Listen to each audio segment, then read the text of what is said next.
વિષય વાણિજ્ય પત્ર વ્યવહાર અને સેક્રેટરીયલ પ્રેક્ટિસ વિભાગ બીજો ચેપ્ટર નંબર 7 શેર મૂડી અને શેરના પ્રકારો. એની અંદર આપણે જોઈએ તો પ્રસ્તાવના આપેલી છે. એમાં તો કે ભાઈ નવી સ્થપાતી કંપનીના પ્રવર્તકો ટૂંકા ગાળાની, મધ્યમ ગાળાની અને લાંબા ગાળાની કેટલી મૂડી જોઈએ તેનો અંદાજ નક્કી કરે છે. જમીન, મકાન, યંત્રો, ફર્નિચર જેવી સ્થિર મિલકતોની ખરીદી માટે કાયમી મૂડીની જરૂરિયાત રહે છે. તે જ પ્રમાણે કંપનીનો ધંધો શરૂ થયા પછી રોજિંદા વહીવટી અને ઉત્પાદનને લગતા ખર્ચાને પહોંચી વળવા માટે કંપનીને કાર્યશીલ મૂડીની જરૂરિયાત રહે છે. તો અહીંયા આપણે વાત કરેલી છે કેવી કંપનીની, તો કે ભાઈ નવી સ્થપાતી જે કંપની છે એ કંપનીની વાત કરેલી છે. તો કે ભાઈ આ જે પ્રવર્તકો છે અંગ્રેજીની અંદર તો કે ભાઈ પ્રમોટર્સ તરીકે ઓળખવામાં આવે છે. એ પોતે વિચારશે. શું વિચારશે? તો કે ભાઈ ધંધાકીય એકમ છે એને ટૂંકા ગાળા માટે કેટલા નાણાંની જરૂર છે, મધ્યમ ગાળા માટે કેટલા નાણાંની જરૂર છે, લાંબા ગાળા માટે કેટલા નાણાંની જરૂર છે, એનો પોતે અંદાજ નક્કી કરશે.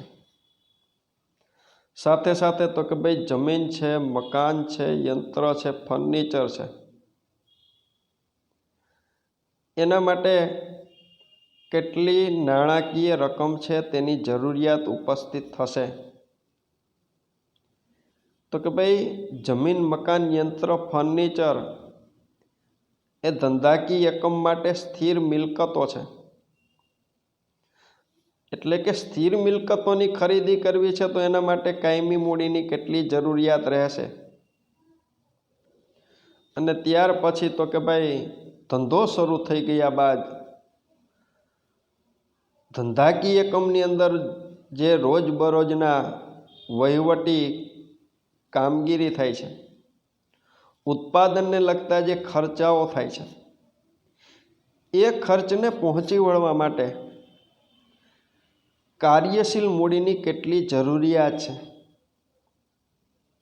એનો પોતે અંદાજ મેળવશે. આ મૂડી તો કે ભાઈ કાયમી મૂડી અને કાર્યશીલ મૂડીની જરૂરિયાતને પહોંચી વળવા માટે કંપની શેર બહાર પાડી મૂડી ભંડોળ મેળવે છે. તો કે ભાઈ રોજબરોજના ખર્ચાઓને પહોંચી વળવા માટે તેમજ સ્થિર મિલકતોની અંદર અને કાયમી મિલકતોની અંદર જે રોકાણ છે એ રોકાણ માટે જે મૂડીની જરૂરિયાત છે એ જરૂરિયાતને પહોંચી વળવા માટે તો કે ભાઈ કંપની છે એ પોતે શેર બહાર પાડે છે અને મૂડી ભંડોળ છે એ પ્રાપ્ત કરે છે. તો એની અંદર આપણે જોઈએ તો વ્યાખ્યા આપેલી છે શેરની, અર્થ અને વ્યાખ્યા.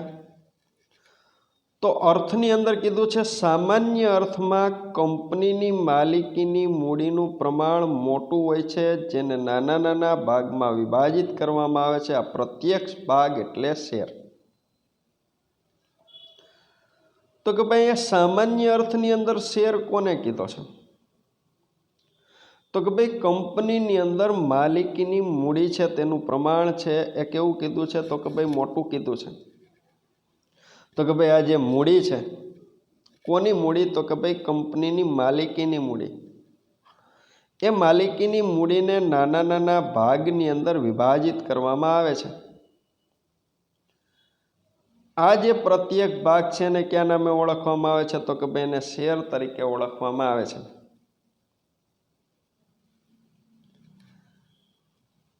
આગળ કીધું છે તો કે ભાઈ શેર એ શેર હોલ્ડરોનું કંપનીમાં રહેલું નાણાંમાં વ્યક્ત થઈ શકે તેવું હિત. તો કે ભાઈ શેર એટલે શું? તો કે ભાઈ શેર એટલે કે શેર હોલ્ડરોનું કંપનીમાં રહેલું અને નાણાંમાં વ્યક્ત થઈ શકે તેવું હિત. તો કે ભાઈ શેર હોલ્ડર માટે શેર એ શું છે? તો કે ભાઈ એક પ્રકારનું કંપનીની અંદર એનું હિત છે. કારણ કે શેર હોલ્ડરોએ એની પાસે જે બચત પડેલી હતી એ બચતોનું રોકાણ છે એ શેમાં કરેલું છે? તો કે ભાઈ શેરની અંદર કરેલું છે, બરોબર છે। તો શેર દ્વારા જે તે રોકાણકાર છે એનું કંપનીની અંદર નાણાંની અંદર રોકાણ કરેલું છે તેવું કહી શકાય, કંપનીમાં એનું નાણાકીય હિત છે તેવું કહી શકાય। પછી તો કે ભાઈ નાણાંમાં વ્યક્ત કરી શકાય તેવું હિત અથવા તો જવાબદારી એટલે શેર। બીજી બાબત કીધી છે તો કે ભાઈ નાણાંની અંદર વ્યક્ત કરી શકાય તેવું હિત અથવા તો જવાબદારી, તેને પણ શું કીધું છે? તો કે ભાઈ શેર કીધું છે। કંપની પોતાની મૂડી એકઠી કરવા કાયદાની જોગવાઈ મુજબ વિજ્ઞાપન પત્ર બહાર પાડીને જાહેર જનતાને શેર ખરીદવા આમંત્રણ આપે છે। જે વ્યક્તિ શેર ધારણ કરે છે તે કંપનીનો શેર હોલ્ડર કહેવાય। તો કે ભાઈ એ કંપની શું કરશે? તો કે ભાઈ પોતે મૂડી એકઠી કરવા માટે કાયદાની જોગવાઈ મુજબ વિજ્ઞાપન પત્ર છે બહાર પાડશે। અહીં આપને પ્રશ્ન પૂછે તો કે ભાઈ જાહેર જનતાને મૂડી ખરીદવા માટે કે જામીનગીરી ખરીદવા માટે શેના દ્વારા આમંત્રણ આપવામાં આવે છે? તો કે ભાઈ વિજ્ઞાપન પત્ર દ્વારા આમંત્રણ આપવામાં આવે છે। તો કે ભાઈ કંપની છે વિજ્ઞાપન પત્ર બહાર પાડશે, જાહેર જનતા છે વિજ્ઞાપન પત્રનો અભ્યાસ કરશે અને પોતે શેરની ખરીદી કરશે। તો કે ભાઈ આવી રીતના જે વ્યક્તિઓએ શેરની ખરીદી કરેલી હશે એ વ્યક્તિ છે એ કંપનીનો શેર હોલ્ડર કહેવાય છે। એ પ્રશ્ન પૂછે તમને શેર હોલ્ડર કોને કહેવાય? તો કે ભાઈ જે વ્યક્તિએ કંપનીના શેરની ખરીદી કરેલી છે એ વ્યક્તિ કંપનીનો શેર હોલ્ડર કહેવાય, બરોબર છે। આગળ આપને વ્યાખ્યા આપેલી છે, એમાં આપને કીધું છે તો કે ભાઈ કંપની ધારા 2013 મુજબ શેર એટલે કંપનીની શેર મૂડીનો એક ભાગ જેમાં સ્ટોકનો પણ સમાવેશ થાય છે અને કંપની તેની શેર મૂડીને નાના નાના ભાગોમાં વહેંચી નાખે છે। આ દરેક ભાગને શું કહેવામાં આવે છે? તો કે ભાઈ શેર કહે છે। અહીંયા 2013ના કંપની ધારા મુજબ શેર એટલે કે કંપનીની શેર મૂડીનો એક ભાગ, બરોબર છે, જેમાં તો કે ભાઈ સ્ટોકનો પણ સમાવેશ થાય છે। સ્ટોક એટલે અહીંયા શેરનો સ્ટોક, ને સાથે કીધું છે તો કે ભાઈ કંપની તેની શેર મૂડીને નાના નાના ભાગની અંદર વહેંચી નાખે છે। આ દરેક ભાગને શું કહેવામાં આવે છે? તો કે ભાઈ શેર કહેવામાં આવે છે। તો કે અહીંયા આપણે જોઈએ તો કે ભાઈ કંપનીની જે શેર મૂડી છે, દાખલા તરીકે કંપનીની શેર મૂડી છે એ ₹10 લાખની હોય તો એ જે શેર મૂડી છે એને નાના નાના ભાગોની અંદર તો કે ભાઈ વહેંચી નાખવામાં આવે। તો કે ભાઈ આજે 10 લાખની મૂડી છે એને આવી રીતે 10ના નાના નાના ટુકડામાં વહેંચી નાખવામાં આવે તો હવે અહીંયા શું વધશે? તો કે ભાઈ અહીંયા જે રકમ આવશે એ આપણા માટે કેટલી આવશે? તો કે ભાઈ 1 લાખ રકમ આવશે, બરોબર છે। તો આજે 1 લાખ રકમ આવેલી છે એને શું કહેવામાં આવે છે? તો કે ભાઈ એને શેર કહેવામાં આવે છે, બરોબર છે। આ કંપનીની મૂડી છે એને નાના નાના હિસ્સાની અંદર તો કે ભાઈ એક હિસ્સાની કિંમત છે કેટલી રાખેલી છે? તો કે ₹10 એક હિસ્સાની કિંમત છે એ રાખેલી છે, બરોબર। તો એ જે હિસ્સો બનેલો છે એને જ ક્યાં નામે ઓળખવામાં આવે છે? તો કે ભાઈ એને જ શેર તરીકે ઓળખવામાં આવે છે, ક્લિયર। એના પછી જોઈએ તો શેરની લાક્ષણિકતા, તો એમાં આપણે જોઈએ નંબર 1 કીધું છે શેર મૂડીનો હિસ્સો. તો કે ભાઈ શેર એક કંપનીની શેર મૂડીનો હિસ્સો છે જે નાના નાના એક સરખા હિસ્સામાં વિભાજિત થયેલો હોય છે. તો કે ભાઈ શેર છે શું? તો કે ભાઈ કંપનીની શેર મૂડીનો હિસ્સો છે. તો કે ભાઈ શેર મૂડીની અંદર કોનો સમાવેશ થયેલો હોય છે? તો કે ભાઈ શેર મૂડીની અંદર ઇક્વિટી શેરનો સમાવેશ થયેલો હોય છે, પ્રેફરન્સ શેર છે તેનો પણ સમાવેશ થયેલો હોય છે. તો કે ભાઈ શેર એટલે શું? તો કે ભાઈ એ શેર મૂડીનો એક હિસ્સો છે જે નાના નાના એક સરખા હિસ્સામાં વિભાજિત થયેલો હોય છે. નાના નાના એક સરખા હિસ્સામાં, બરોબર છે. તો કે ભાઈ અગાઉ વ્યાખ્યાની અંદર જોયું હતું તો કે ભાઈ કંપનીની મૂડી છે એને નાના નાના હિસ્સાની અંદર વિભાજિત કરવામાં આવે છે. એ હિસ્સાને ક્યાં નામે ઓળખવામાં આવે છે? તો કે ભાઈ તેને શેર તરીકે ઓળખવામાં આવે છે. ક્લિયર?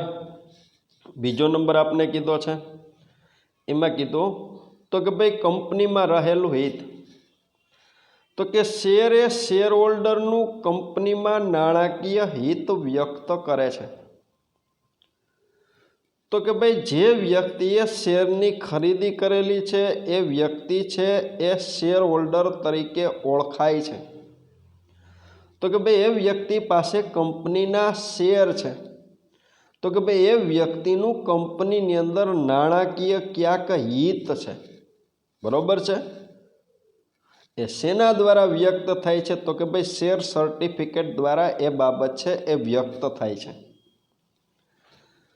ત્રીજો નંબર કીધો છે જંગમ મિલકત. તો કે ભાઈ શેર એ જંગમ મિલકત છે કે જેની લે વેચ થઈ શકે છે તેમજ ભેટ કે દાનમાં આપી શકાય છે.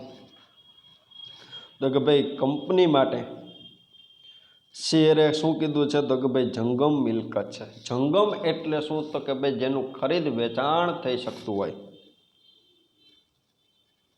કે કોઈ વ્યક્તિ છે એને દાનમાં આપી શકાય, કોઈ વ્યક્તિ છે તેને ભેટમાં આપી શકાય. શું કહેવામાં આવે છે? તો કે ભાઈ જંગમ મિલકત ગણી શકાય. આપને વિકલ્પ પૂછે તો કે ભાઈ શેર એ કેવી મિલકત છે? તો આપણે યાદ રાખવું પડશે શેર એ અહીંયા કેવી મિલકત કીધી છે? તો કે ભાઈ જંગમ મિલકત છે તેવું કીધેલું છે. ક્લિયર? ચોથો નંબર તો કે ભાઈ મુક્ત ફેરબદલી. અહીંયા શેરની મુક્ત ફેરબદલી થઈ શકે છે જે શેરનું મહત્વનું લક્ષણ છે. આપને પ્રશ્ન પૂછે શેરનું મહત્વનું લક્ષણ શું છે? તો કે ભાઈ શેરની મુક્ત ફેરબદલી થઈ શકે છે એ શેરનું મહત્વનું લક્ષણ છે. બરોબર છે? અને નંબર 5મો કીધો હક અને જવાબદારી. તો કે ભાઈ કંપની શેર હોલ્ડરને સભાની નોટિસ મેળવવાનો, સભામાં હાજર રહેવાનો તેમજ મતદાન કરવાનો અધિકાર આપે છે. આ સાથે શેર હોલ્ડરોએ ધારણ કરેલા શેરની દાર્શનિક કિંમત ભરપાઈ કરવાની જવાબદારી પણ સૂચવે છે. તો કે ભાઈ શેર હોલ્ડર છે એટલે કે જે વ્યક્તિએ કંપનીના શેરની ખરીદી કરેલી છે એ વ્યક્તિને કેટલાક હક મળે છે, કેટલાક અધિકારો મળે છે. તો કે ભાઈ કેવા કેવા એ વ્યક્તિને હક મળે છે? તો કે ભાઈ સભાની નોટિસ મેળવવાનો એને હક મળે છે. તો કે ભાઈ કંપની જ્યારે સભા યોજતી હોય તો એ સભા યોજાય છે તો એના માટે એ વ્યક્તિ છે પોતે હાજરી આપી શકશે એ માટેનો એને હક મળે છે. પછી તો કે ભાઈ સભા યોજાતી હોય એની અંદર એ વ્યક્તિ પોતે હાજરી પણ આપી શકશે, એટલે કે હાજર રહેવાનો હક મળે છે. અને સભાની અંદર જો કોઈ પણ પ્રકારનું કંઈ મતદાન થતું હોય તો પોતે મતદાન કરી શકે છે એવો પણ તેને હક મળે છે. આ સાથે સાથે શેર હોલ્ડરોએ ધારણ કરેલા શેરની દાર્શનિક કિંમત ભરપાઈ કરવાની જવાબદારી પણ સૂચવે છે. તો કે ભાઈ શેર હોલ્ડરોએ જે શેરની ખરીદી કરેલી છે અને એની જે કિંમત છે એ કિંમત ચૂકવવાની જવાબદારી છે કોની? તો કે જે વ્યક્તિએ શેરની ખરીદી કરેલી છે એને. બરોબર છે? તો કે ભાઈ અહીંયા શેર હોલ્ડર છે એને અમુક હક મળે છે, અમુક અધિકારો મળે છે. નોટિસ મેળવવાનો અધિકાર. શેની નોટિસ? તો કે ભાઈ સભાની નોટિસ. સભાની અંદર હાજરી આપવાનો અધિકાર અને મતદાન કરવાનો અધિકાર. એ જ રીતના એણે જે શેરની ખરીદી કરેલી છે એ શેરની દાર્શનિક કિંમત ચૂકવવાનો પણ એ વ્યક્તિ છે એની એક પ્રકારની જવાબદારી ઉદ્ભવે છે. બરોબર છે? અહીંયા એના લક્ષણો પૂરા થાય છે. કેટલા લક્ષણો કીધા છે? તો કે ભાઈ 5 લક્ષણો કીધા છે. કેટલા માર્ક્સની અંદર પ્રશ્ન પૂછી શકાય? તો કે ભાઈ 3 માર્ક્સની અંદર પ્રશ્ન પૂછી શકાય. નંબર પછી આપને કીધો છે શેર મૂડીના પ્રકારો. તો શેર મૂડીના પ્રકારની અંદર નંબર 1 કીધો છે સત્તાવાર મૂડી. બીજો નંબર કીધો છે બહાર પાડેલી મૂડી. ત્રીજો નંબર કીધું છે ભરાયેલી મૂડી. ચોથો નંબર કીધો છે મંગાવેલી મૂડી. અને 5મો નંબર કીધો છે ભરપાઈ થયેલી મૂડી. તો આ જે શેર મૂડીના પ્રકાર છે તેનો આપણે અભ્યાસ કરીએ. પ્રશ્ન તમને એવી રીતે પૂછી શકે શેર મૂડીના પ્રકાર કેટલા છે? તો કે ભાઈ અહીંયા આપણે 5 આપેલા છે. અને કયા કયા? તો કે ભાઈ સત્તાવાર મૂડી છે, બહાર પાડેલી શેર મૂડી છે, ભરાયેલી શેર મૂડી છે, મંગાવાયેલી શેર મૂડી છે અને ભરપાઈ થયેલી શેર મૂડી છે. તો તેનો આપણે વિગતવાર અભ્યાસ કરીએ તો પહેલો નંબર અહીંયા આપેલો છે સત્તાવાર મૂડી. એમાં તો કે ભાઈ કહેવાય કોને? તો કે ભાઈ કંપનીના આવેદનપત્રની મૂડીની કલમમાં સત્તાવાર થાપણ દર્શાવેલી હોય છે જેને નોંધાયેલી મૂડી કે કુલ મૂડી તરીકે પણ ઓળખવામાં આવે છે. બરોબર છે? તો કે ભાઈ કંપનીના આવેદનપત્રની અંદર જે મૂડી દર્શાવેલી છે એ સત્તાવાર મૂડી છે. બરોબર છે? જેને નોંધાયેલી મૂડી તરીકે પણ ઓળખવામાં આવે છે, તેને કુલ મૂડી તરીકે પણ ઓળખવામાં આવે છે. ક્લિયર? આગળ આપણે કીધું છે તો કે ભાઈ કંપની તેની સત્તાવાર મૂડી કરતાં વધુ મૂડી એકઠી કરી શકતી નથી.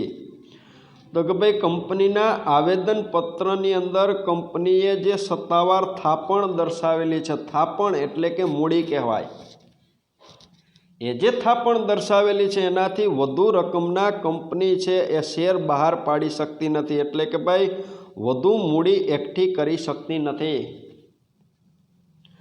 જો કંપનીને ભવિષ્યમાં સત્તાવાર મૂડીમાં વધારો કરવાની જરૂરિયાત ઊભી થાય તો તે માટે નિયમન પત્રમાં સત્તા હોવી જોઈએ.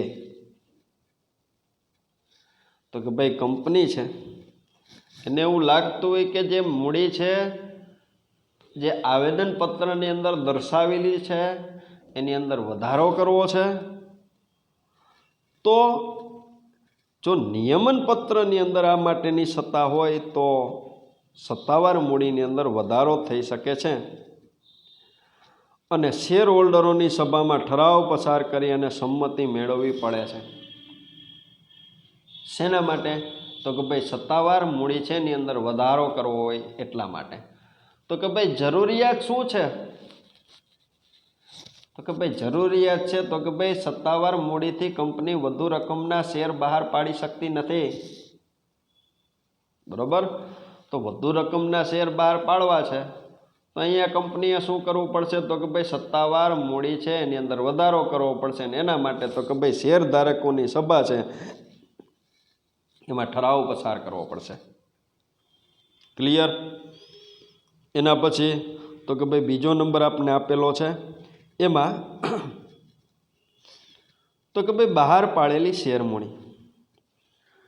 અહીંયા કંપની પોતાની જરૂરિયાતને અનુલક્ષીને સત્તાવાર મૂડીમાંથી જરૂરી મૂડી મેળવવા માટે શેર બહાર પાડે છે।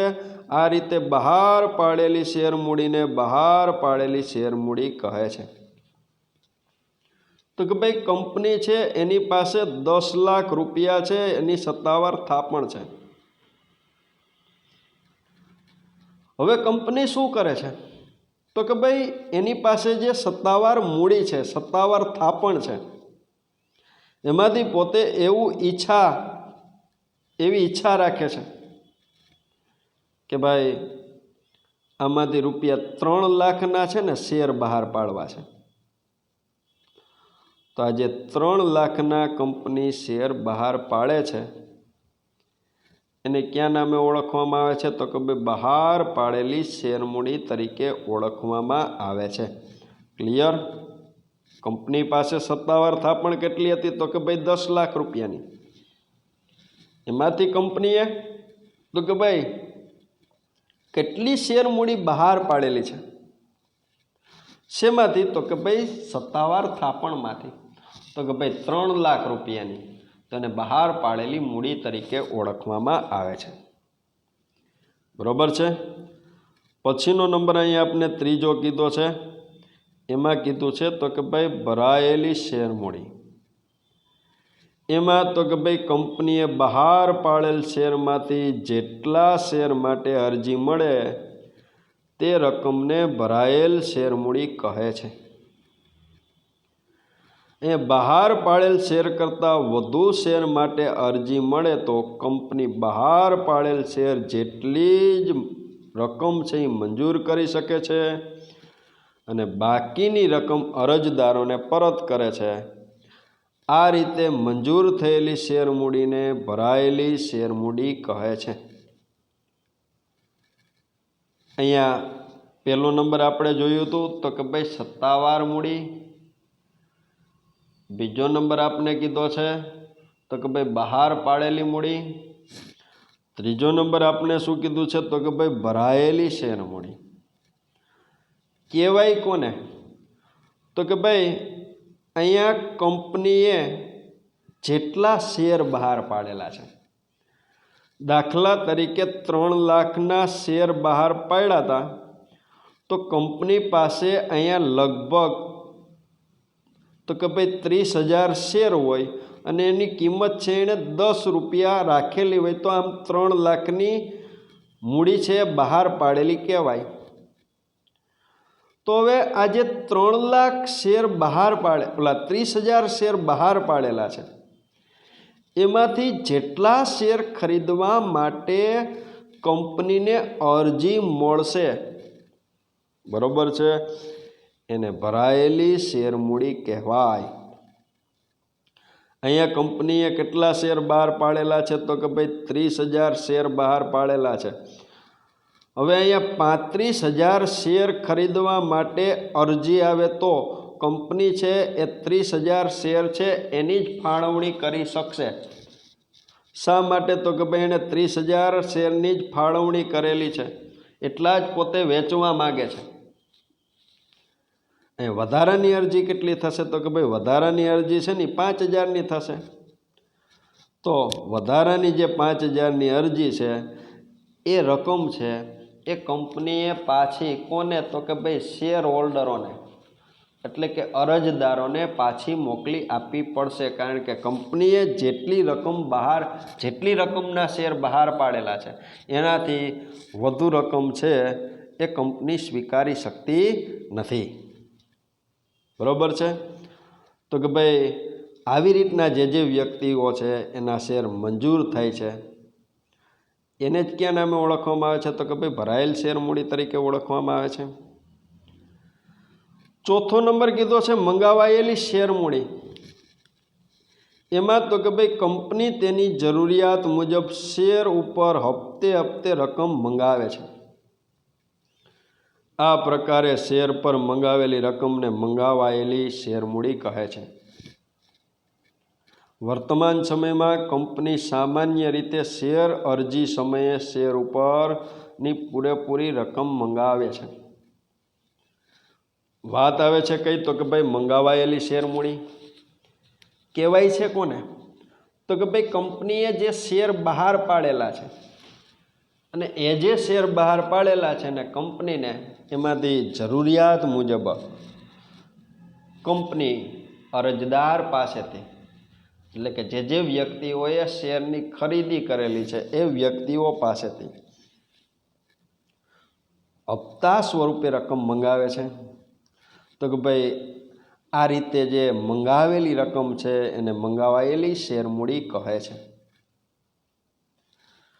હાલના સમયની અંદર કંપની સામાન્ય રીતે શેર અરજી સમયે જ શેર ઉપરની પૂરેપૂરી રકમ છે એ મંગાવી લે છે. બરાબર છે. હાલના સમયની અંદર હપ્તેથી શેર બહાર પાડવામાં આવતા નથી. છેલ્લો નંબર, ભરપાઈ થયેલી શેર મૂડી. તો કે ભાઈ કંપનીને મંગાવાયેલી શેર મૂડીની રકમમાંથી જેટલી રકમ શેર હોલ્ડરો પાસેથી મળે તે રકમને ભરપાઈ થયેલી કે વસૂલ આવેલ શેર મૂડી કહે છે. બરાબર છે. તો અહીંયા કંપનીએ ટોટલ આપણે જોયું હતું તો કે ભાઈ 30,000 શેર છે એ વેચવા માટે મૂકેલા હતા. શેરની કિંમત ₹10 કીધી હતી. આમ ટોટલ કંપની છે એણે 3 લાખ રૂપિયાના શેર બહાર પાડેલ હતા. આમાંથી એવી ઘટના બની હોય, કોઈ વ્યક્તિ છે એણે અમુક રકમ છે કંપનીને ચૂકવેલી નથી. દાખલા તરીકે 10,000ની રકમ છે એ કંપનીને મળેલી નથી. તો હવે કંપની છે ને કેટલી રકમ મળેલી છે તો કે ભાઈ 2,90,000 રૂપિયા એ કંપનીને મળેલા છે. તો એ 2,90,000 રૂપિયા જે કંપનીને મળેલા છે એને જ ક્યાં નામે ઓળખવામાં આવે છે તો કે ભાઈ ભરપાઈ થયેલી શેર મૂડી તરીકે ઓળખવામાં આવે છે. ક્લિયર? તો અહીંયા શેર મૂડીના જે પ્રકારો છે, શેર મૂડીના પ્રકારને અહીંયા પૂરા કરીએ છીએ. અહીંયા થોડીક વિશેષ માહિતી આપણને આપેલી છે. એની અંદર આપણે જોઈએ તો અનામત મૂડી. તો કે ભાઈ જ્યારે કંપનીના સંચાલકોને જણાય કે મંગાવાયેલી મૂડી ધંધા માટે પૂરતી છે અને ભવિષ્યમાં વધારે મૂડીની જરૂર પડશે નહીં, તેવા સંજોગોમાં શેર હોલ્ડરોની સભામાં ખાસ ઠરાવ પસાર કરી શેર ઉપર નહીં મંગાવેલી મૂડી અનામત રાખવામાં આવે, જેને અનામત મૂડી કહે છે. બરાબર છે. આ શબ્દ છે એ આપણા માટે ઉપયોગી થશે. તો કે ભાઈ અનામત મૂડી કીધી છે કોને? તો કે ભાઈ કંપનીએ શેર હોલ્ડરો પાસેથી જે રકમ મંગાવેલી છે એ ધંધા માટે કેવી છે તો કે ભાઈ પૂરતી છે ને ભવિષ્યની અંદર પણ મૂડીની જરૂરિયાત નથી. તો આવા સંજોગોની અંદર શું કરશે તો કે ભાઈ શેર હોલ્ડરોની સભા બોલાવશે, એની અંદર ખાસ ઠરાવ પસાર કરશે અને નહીં મંગાવેલી જે મૂડી છે એને અનામત રાખવામાં આવશે. તેને શું કહે તો કે ભાઈ અનામત મૂડી કહે છે. જ્યારે કંપનીનું વિસર્જન થાય ત્યારે આ અનામત મૂડી શેર હોલ્ડરો પાસેથી કંપની મંગાવી શકે છે. બરાબર? તો અનામત મૂડી છે તે આપણા માટે ઉપયોગી છે. એના પછીનો પ્રશ્ન આવે છે. પ્રશ્ન કીધો છે શેરના પ્રકારો. કેટલા કીધા છે તો કે ભાઈ 2 કીધા છે. ક્યાં તો કે ભાઈ ઇક્વિટી શેર, પ્રેફરન્સ શેર.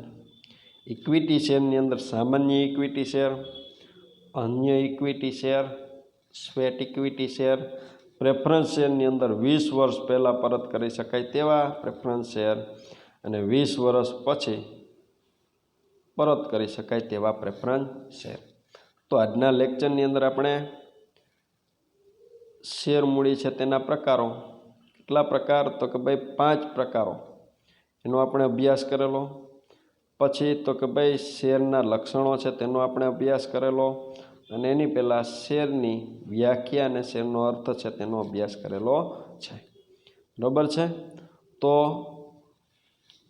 અહીંયા સુધી આપણે અભ્યાસ કરીએ છીએ અને અહીંયા આપણો લેક્ચર છે તેને પૂર્ણ કરીએ છીએ.